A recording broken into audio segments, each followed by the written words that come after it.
Hello everyone, this is Team Code Hounds and we have made Victor a chatbot that uses generative model. It is based on a sequence to sequence neural network which consists of two recurrent neural nets. The two recurrent neural nets are used for converting the text that we enter into a fixed size vector and then converting it back into an output vector which is of fixed size, which is then decoded into text. The encoder and decoder vocabulary size that we have used is 20,000 each, and the data set that we have used for training this chatbot is Cornell Movie Dialogue Corpus.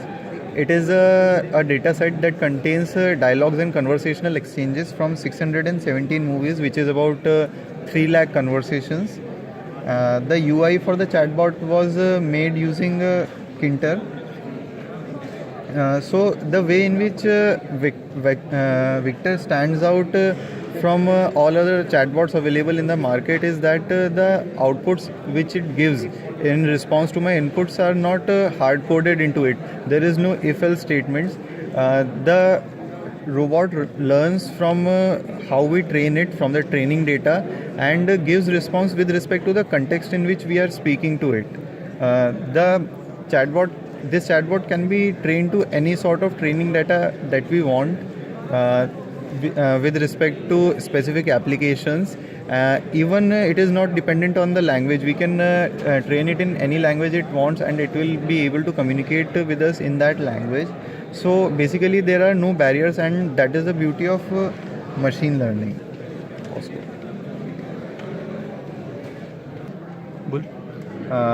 So now I'm going to give you a demo of my chat with this bot.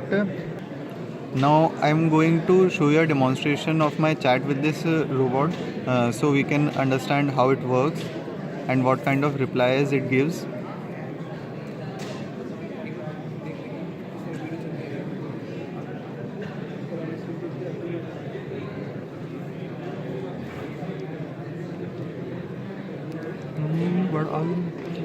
See, as you can see, I am giving it inputs and it is giving me outputs. We are talking in some context about how it is doing.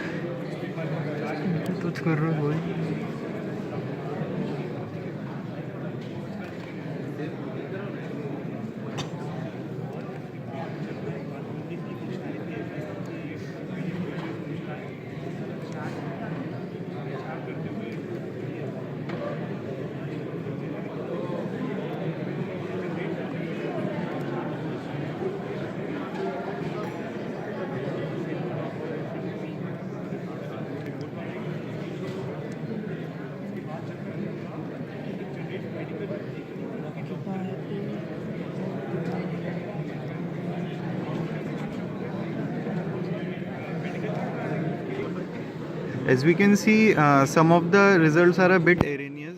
This is because the bot was trained on a relatively smaller data set and for a very small amount of time. Because the bot was trained on a relatively smaller data set and for a smaller amount of time. The training of this bot took 14 hours to train. But we have used relatively smaller layer sizes than required, and that is why we are getting some a bit erroneous results. But as we can see, most of it is very accurate with respect to the amount of time we have given it to train, and which is quite an accomplishment to do in 36 hours. Thank you.